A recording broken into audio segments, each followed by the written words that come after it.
Kabar terkini banjir bandang di Lahat, Sumatera Selatan dikabarkan seorang warga belum ditemukan dan puluhan rumah hanyut pada Jumat 10 Maret hari ini. Satu orang warga belum ditemukan karena hanyut terbawa banjir bandang Lahat, Sumatera Selatan. Sedangkan rumah yang paling banyak hanyut berada di Desa Gunung Agung yakni berjumlah 26 rumah. Hal ini diketahui dari data sementara yang diterima Seripoku.com dari BPBD Sumsel. Di dalam data tersebut, wilayah yang terdampak banjir yakni di Pasar Bawah Lahat sebanyak 120 kepala keluarga dan diantaranya 81 rumah tergenang air. Kemudian di Pulau Pinang, Desa Lubuk Sepang terdapat 2 rumah hanyut, 3 rumah rusak, serta 89 rumah rusak ringan. Selanjutnya, di Jarai Desa Nanti Giri terdapat 98 rumah dan 122 rusak ringan. Lalu, daerah terdampak parah berada di Mulak Sebingkai, Desa Keban Agung, terdapat 26 rumah hanyut dan 16 rumah rusak berat.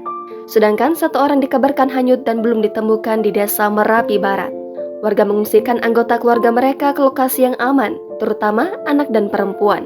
Sedangkan para suami memilih bertahan di rumah, seperti yang dilakukan oleh Jumari, warga Desa Arahan, Kecamatan Merapi Timur, Lahat, Sumatera Selatan. Jumari terpaksa bertahan di rumah yang terendam air mencapai 1 meter karena menjaga perabotan isi rumah. Jumari menjelaskan bahwa air lematang menggenangi rumahnya hingga 1 meter. Jumari sendiri tak menyangka air lematang meluap hingga sampai ke rumahnya. Sebab air lematang meluap hingga ke rumahnya sudah tidak terjadi sejak 2 tahun lalu.